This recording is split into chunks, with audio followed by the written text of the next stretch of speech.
আসসালামু আলাইকুম দর্শক। লন্ডন থেকে স্বাগত জানাচ্ছি আমি কাজী হেমায়েতুদ্দিন মিশন এবং সমসাময়িক বাংলাদেশের রাজনীতি এবং ভূরাজনীতি নিয়ে আমাদের সঙ্গে আলোচনায় আজকে অতিথি হিসাবে আছেন মনোজ দাস বলছি। যেমন কুকুর তেমন মুগুর। চীনের মানচিত্র যুদ্ধের অস্ত্র, সেই অস্ত্রেই চীনকে জবাব দিল ভারত। কিন্তু আসল খেলাটা কোথায় একবার বলি। কি বিষয়, কোন বিষয়ে কথা বলছি, কোথায় নাম ম্যাপ মানচিত্র যুদ্ধ হলো সেইটা বলি। বন্ধুরা, যুদ্ধ মানেই বন্দুক, কামান, ক্ষেপণাস্ত্র নয়। 21 শতকে এমন যুদ্ধ হয় যেখানে একটা গুলিও চলে না, কোনো সেনা সীমান্ত পার হয় না, অথচ নিঃশব্দে বদলে দেওয়ার চেষ্টা হয় একটি দেশের সীমানা। অস্ত্রটা খুব সাধারণ, একটা মানচিত্র আর কয়েকটি নাম। চীন বহু বছর ধরে ঠিক এই অস্ত্রটাই ভারতের বিরুদ্ধে ব্যবহার করে আসছে। দেখুন, অরুণাচল প্রদেশ ভারতের অঙ্গরাজ্য। সেখানে ভারতের সরকার আছে, ভারতের প্রশাসন আছে, ভারতীয় নাগরিকরা থাকেন, ভারতের সেনাবাহিনী সীমান্ত পাহারা দেয়। কিন্তু চীন বলে না, অরুণাচল প্রদেশের বড় অংশই তাদের, চীনের। বেজিং এই অঞ্চলকে বলে জাংনান, অর্থাৎ সাউথ তিব্বত, দক্ষিণ তিব্বত। শুধু বলেই থেমে থাকেনি।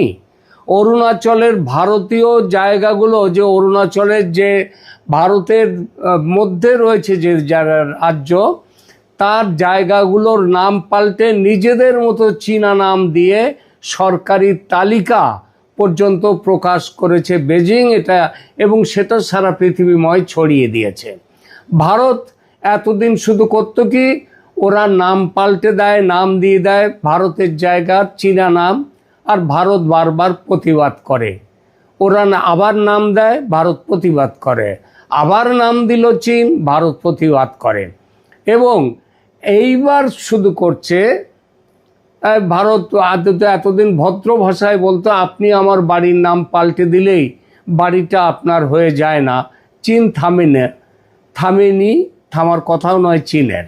এবার ভারতও খেলার পদ্ধতিটা পাল্টে দিল। তারা কি করলো, শুধু প্রতিবাদ নয়, তারা করলো কি, তাদের যেসব অংশ চীনের দেশের মধ্যে রয়েছে, চীনের অধিকারে রয়েছে, সেই জায়গাগুলো, সেই সাথে সাথে চীন যে জায়গাগুলোর নাম দিয়েছে, অরুণাচল প্রদেশের যে জায়গাগুলো ভারতের দখলে আছে, অথচ চীন নাম দিয়েছে চীনা নাম, সেই জায়গাগুলোর মধ্যে এই রকম বেশ কিছু জায়গার নাম আগে নাম ছিল না, কিন্তু সেই সমস্ত নামগুলো ভারত করলো কি, নিজেদের দেশের নামে তাদের নামটা দিয়ে সার্ভে অফ ইন্ডিয়ার সরকারি মানচিত্রে সেটা ছেপে দিল। বোঝাতে পারলাম ব্যাপারটা?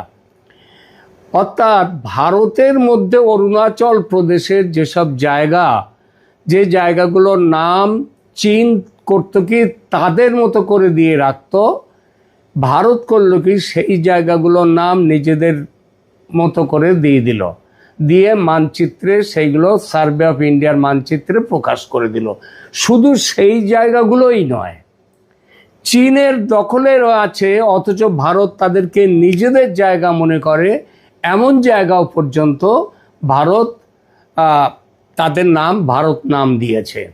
এই মোট এইগুলোর নাম হয়েছে 27টা জায়গা। এই 27টা জায়গার মধ্যে একটা রয়েছে, একটা কেন 2-3টে এমন নাম আছে যেগুলো ভারতের পুরনো ক্ষত, পুরনো ঘা, সেটা শুকায়নি। যেমন তার নাম হচ্ছে লংজু। এই লংজু নামটা, এখান থেকেই আজকের এই গল্পটা, আজকে যে প্রতিবেদনটা, এখান থেকেই শুরু করি। প্রথমে বলি চীন নাম পাল্টায় কেন। প্রশ্নটা খুব স্বাভাবিক। একটা পাহাড়ের নাম বদলে দিলাম, একটা গ্রামের চীনা নাম দিলাম, তাতে কি হলো? ভারত কি জায়গাটা চীনকে দিয়ে দেবে? অবশ্যই নয়। তাহলে বেজিং এই কাজ বারবার করে কেন? কারণ আন্তর্জাতিক রাজনীতিতে টেরিটোরিয়াল ডিসপিউট বা ভূখণ্ডের বিরোধ শুধু সেনাবাহিনী দিয়ে লড়া হয় না, লড়াই হয় ইতিহাস দিয়ে, লড়াই হয় মানচিত্র দিয়ে, লড়াই হয় সরকারি নথি দিয়ে, এমনকি লড়াই হয় নাম দিয়েও। চীন যদি ধরুন বছরের পর বছর তার সরকারি মানচিত্রে অরুণাচলের একটি জায়গাকে চীনা নামে দেখায়, সরকারি নথিতে সেই নাম ব্যবহার করে, নিজেদের নাগরিকদের সেই নাম শেখাতে থাকে, তাহলে একটা ন্যারেটিভ তৈরি হয়ে যায়। তারপর বেজিং বলতে পারে কোনোদিন, দেখুন আমরা তো বহু বছর ধরেই এই জায়গাকে আমাদের ভূখণ্ড হিসেবে দেখিয়ে এসেছি, এটা ভারত দখল করে নিয়েছে। এটাই হলো কার্টোগ্রাফিক অ্যাসারশন। সহজ বাংলায় বললে মানচিত্র ব্যবহার করে নিজের দাবিকে প্রতিষ্ঠিত করার চেষ্টা। চীন এই কাজ একবার করেনি। 2017 সালে চীন প্রথম সাম্প্রতিক বড় তালিকা প্রকাশ করলো। অরুণাচলের 6টা জায়গার তথাকথিত স্ট্যান্ডার্ড চাইনিজ নাম দিল। 2021 সালে আবার দিল 15টা, কটা হলো 21টা মোট। 2023 সালে আরও 11টা, মানে 32টা হয়ে গেল। 2024 সালে একসঙ্গে 30টা জায়গার নাম পাল্টে দিয়ে দিল, চীনা নাম দিয়ে দিল, মানে 62টা। আবার 2025 সালের মে মাসে আরও 27টা জায়গাকে চীনা নাম দিয়ে দিল। জায়গাটা কার? ভারতের। কোথায় আছে? অরুণাচলে, ভারতের অধিকারে। এর মধ্যে পাহাড় ছিল, নদী ছিল, গিরিপথ ছিল, বসতি ছিল।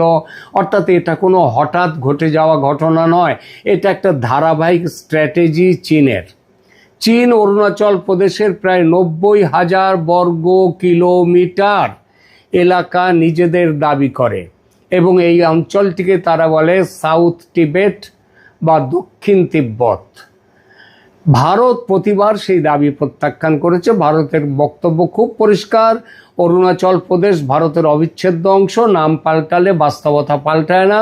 কথাটা ঠিক, কিন্তু এবার ভারত শুধু কথায় উত্তর দিল না, শুধু প্রতিবাদ করলো না, মানচিত্রে উত্তর দিল। ভারতের 27 জায়গার গল্পটা কি? 27টা নাম চেঞ্জ করেছে এই কয়েকদিন আগেই। কেন্দ্রীয় সরকার অরুণাচল প্রদেশ সরকারের সঙ্গে আলোচনা করে 27টা গুরুত্বপূর্ণ জায়গা ও জিওগ্রাফিক্যাল ফিচার তাদের সার্ভে অফ ইন্ডিয়ার সরকারি মানচিত্রে স্ট্যান্ডার্ড নামে আনুষ্ঠানিকভাবে চিহ্নিত করেছে। সরকারি বক্তব্যের কি উদ্দেশ্য সম্পর্কে বলা হয়েছে, জায়গাগুলিকে নির্ভুলভাবে চিহ্নিত করা এবং সাধারণ মানুষের মধ্যে সেগুলো সম্পর্কে একটা জাগরুকতা, অ্যাওয়ারনেস বাড়ানো। কিন্তু আন্তর্জাতিক রাজনীতিতে সরকারি মানচিত্রের একটা আলাদা গুরুত্ব আছে, কারণ সার্ভে অফ ইন্ডিয়া কোনো পর্যটন সংস্থার ছাপানো মানচিত্র নয়, এটি ভারতের জাতীয় ম্যাপিং অথরিটি মানচিত্র তৈরি করে।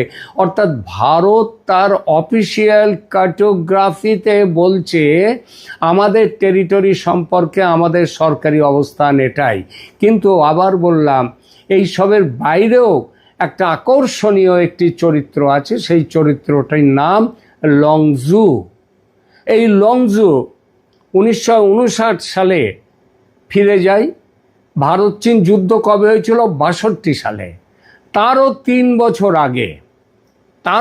বছর আগে সীমান্তে এমন কিছু ঘটনা ঘটেছিল যেগুলি আসন্ন ঝড়ের পূর্বাভাস দিয়েছিল।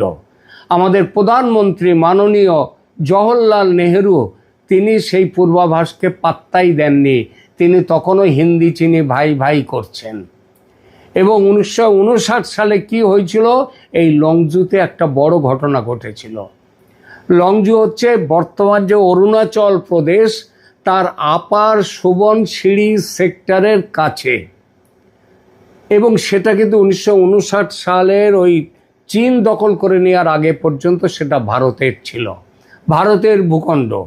তারপর সেটা করলো কি, এটা কোন জায়গায় আছে? এটা লংজু হচ্ছে ম্যাকমোহন লাইনের দক্ষিণে। এই ম্যাকমোহন লাইনটা চীন কিন্তু একে বৈধ আন্তর্জাতিক সীমান্ত মানে না। 1959 সালে লংজু এলাকায় ভারত ও চীনের মধ্যে সংঘর্ষ হয়। তারপর পরিস্থিতি বদলে যায়, লংজু চলে যায় চীনের নিয়ন্ত্রণে। আজও সেই নিয়ন্ত্রণ তারা চীনের অধিকারে আছে। ভারত, তার মানে লংজু কোথায় আছে? চীনের দখলে। ভারত তাদেরকে দাবি করছে, কিন্তু 1959 সাল থেকে ভারত সেটা ফিরিয়ে নেয়ার ব্যাপারে কিংবা অন্য কোনো রকম কিচ্ছু করেনি। এই অবস্থায় আজকে এসে ভারত করলো কি, বলল যে এই জায়গাটি আমাদের নাম দিচ্ছি এই লংজু। তো তার মানে ভারত দেখালো চীন যেমন ভারতের দখলে থাকা এলাকাকে তারা নাম দিচ্ছে, যদিও সেটা ভারতেরই এলাকা, চীন জবরদস্তি নাম দিচ্ছে। আর ভারত এবার করলো কি, নিজেদের এলাকা যেটা চীন দখল করে রেখে দিয়েছে সেই জায়গার নাম নিজেরা দিয়ে দিল। অর্থাৎ এটা পাঠিয়ে জায়গাটা পুনর্দখল হচ্ছে না, সীমান্ত বদলাচ্ছে না, কিন্তু ভারত বলছে চীনের হাতে জায়গাটার ফিজিক্যাল কন্ট্রোল রয়েছে, কিন্তু ভারত তার টেরিটোরিয়াল ক্লেম ছেড়ে দেয়নি। এই বার্তাটা খুব গুরুত্বপূর্ণ, কারণ একটা টেরিটরি বহু দশক অন্য দেশের নিয়ন্ত্রণে থাকলে ভবিষ্যতে প্রশ্ন উঠতে পারে, আপনারা এতদিন কি করছিলেন? আপনারা কি দাবিটা ছেড়ে দিয়েছিলেন? 1959 জওহরলাল নেহরু ওর জায়গাটা ছেড়ে দেওয়ার পর থেকে হাত গুটিয়ে বসেছিলেন, আর রাহুল গান্ধীরা বলেন যে নরেন্দ্র মোদীর আমলের সরকার তারা চীনের কাছে এতটা জমি ছেড়েছে, অতটা জমি ছেড়েছে। অথচ ইতিহাসের পেছন দিকে তাকালেই বুঝতে পারবে কে কাদের কাছে কতটা জমি ছেড়েছে। ভারত তার সরকারি মানচিত্রে নিজের অবস্থান স্পষ্ট রাখলে ভবিষ্যতের বাউন্ডারি নেগোসিয়েশনে বলতে পারবে ভারত কখনো তার দাবি পরিত্যাগ করেনি, ওই জায়গা আমাদের। এবার বুঝুন, চীনের ওষুধ তার মানে চীনকেই দিল। যেমন কুকুর তেমন মুগুর। চীন অরুণাচলের ভারত নিয়ন্ত্রিত জায়গার চীনা নাম দেয়, ভারত বলে নাম দিলেই জায়গা তোমাদের হয়ে যায় না। 100% ঠিক, কিন্তু ভারত এবার আরেকটা গুরুত্বপূর্ণ কাজ করলো, সেগুলো হচ্ছে নিজেদের অফিসিয়াল ম্যাপ এবং জিওগ্রাফিক্যাল নমেনক্লেচারের মধ্যে আরও স্পষ্ট করে তুলে দিল নিজের দাবি। অর্থাৎ দিল্লির বার্তা অনেকটা এরকম, তোমরা যদি মানচিত্র দিয়ে তোমাদের ক্লেম প্রতিষ্ঠা করতে চাও, ভারতও মানচিত্রে নিজের ক্লেম স্পষ্ট করবে। এই জন্যই আমি ঘটনাটাকে বলবো কাউন্টার ম্যাপ ওয়ারফেয়ার, মানে এটা মানচিত্রের লড়াই। তবে একটা কথা পরিষ্কার রাখা দরকার, ভারত চীনের মতো হুবহু এক কাজ করছে এই কথা বোঝা যায় না। ভারত কখনো চীনের নিজের জমিকে ভারত দখল করে নিজেদের নাম দিচ্ছে না। ভারত যে নামটা দিচ্ছে সেটা হচ্ছে ভারতের নিজের জমি, যেটা চীন দখল করে রেখেছে, সেইখানে ভারত তার নাম দিয়ে নিজেদের অধিকারটাকে প্রতিষ্ঠিত করে রাখলো। এবং এই স্ট্র্যাটেজিক মেসেজে একটা মিল আছে। যেমন ধরুন, নিজের টেরিটোরিয়াল ক্লেমকে সরকারি নথি এবং মানচিত্রে প্রতিষ্ঠিত রাখা, ম্যাকমোহন লাইন আর এলএসি এই দুটো যদিও এক নয়, এবং আমি আগেই বলেছি এলএসি মানে লাইন অফ অ্যাকচুয়াল কন্ট্রোল, যেখানটায় আর ম্যাকমোহন লাইন তৈরি হয়েছিল 1914 সালের সিমলা কনভেনশনের সময়। ভারত পূর্বাঞ্চলে এই লাইনকে তার আন্তর্জাতিক সীমান্তের ভিত্তি হিসেবে দেখে, চীন সেটা দেখে না। আর এলএসি হচ্ছে কি, আজ বাস্তবে ভারতীয় বাহিনী কতদূর পর্যন্ত নিয়ন্ত্রণ করছে এবং চীনা বাহিনী কোথায় নিয়ন্ত্রণ করছে, এই যে সীমারেখাটা, এই সীমাটাই হচ্ছে LAC, line of actual control. এলএসির সঠিক অ্যালাইনমেন্ট নিয়েও ভারত ও চীনের ধারণা সব জায়গায় এক নয়, তাই সীমান্তে মাঝে মধ্যেই পেট্রোল কনফ্রন্টেশন হয়। এই কারণে লংজুর মতো জায়গা বোঝার সময় আমরা বলতে পারি যে ভারত অ্যাকচুয়াল কন্ট্রোল তার কাছে নেই, কিন্তু ভারত লংজু ফেরত নেয়ার প্রস্তুতি হয়তো নিচ্ছে না এখন, কিন্তু লংজুর জন্যে ভারত বলে রাখলো যে তোমরা আমাদের জায়গায় নিয়ে রেখে দিয়েছ, কিন্তু আমরা যার দাবি ছাড়িনি, আমরা তার নামচিত্র আমাদের ম্যাপে দেখিয়ে দিয়ে দিলাম এটা ভারতের। মানচিত্রে একটা জায়গা দেখানো আর সামরিক অভিযান এক জিনিস নয়। অর্থাৎ ব্যাপারটা হচ্ছে গুলি না চালিয়ে যুদ্ধ না করে নিজের রাজনৈতিক ও টেরিটোরিয়াল পজিশন আরও পরিষ্কার করে দিল ভারত। বলল ভারত যে আমরা আলোচনা করব, সীমান্তে শান্তি চাই, কিন্তু নিজের দাবি ভুলে যাব না। চীনের জন্য বার্তাটা কোথায়? এখানে আর একটা ইন্টারেস্টিং ব্যাপার আছে। দেখুন, গত কয়েক বছরে ভারত চীন সম্পর্ককে আবার কিছুটা স্বাভাবিক করার চেষ্টা হয়েছে, কিন্তু সম্পর্ক স্বাভাবিক করার চেষ্টা মানে টেরিটোরিয়াল ডিসপিউট এটা ভুলে যাওয়া নয়। দিল্লি এই দুটো ট্র্যাক পাশাপাশি চালাতে চাইল।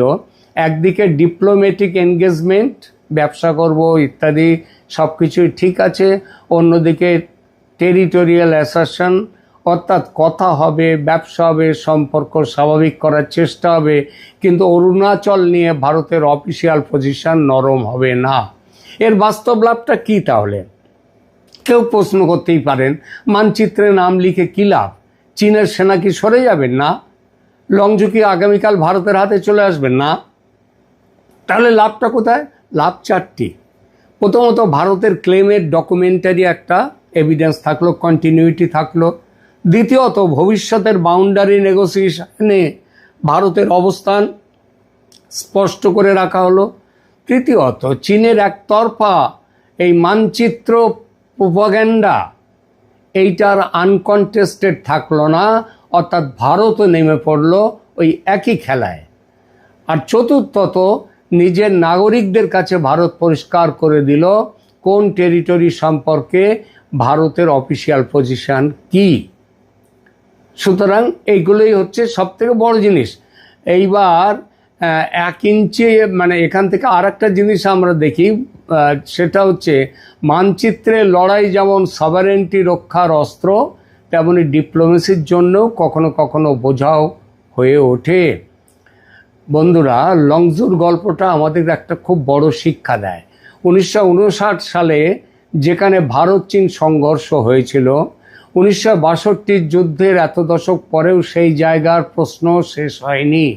সীমান্তে আজ হয়তো গুলি চলছে না, কিন্তু লড়াই থামেনি। শুধু অস্ত্র বদলেছে, কখনো রাস্তা, কখনো সেতু, কখনো সীমান্ত গ্রাম, কখনো কূটনীতি, আর কখনো একটা মানচিত্রের ওপর লেখা একটা নাম। চীন বহু বছর ধরে এই খেলা খেলে আসছে। তারা বলছে অরুণাচল আমাদের, সাউথ টিবেট, এই টিবেট তার জবরদখল করে নিয়েছে তিব্বতীদের কাছ থেকে। ভারত বলছে অরুণাচল ভারতের ছিল, ভারতের আছে, ভারতের থাকবে। আর এবার ভারত শুধু কথায় নয়, অফিসিয়াল কার্টোগ্রাফিতেও নিজের অবস্থান আরও স্পষ্ট করছেন।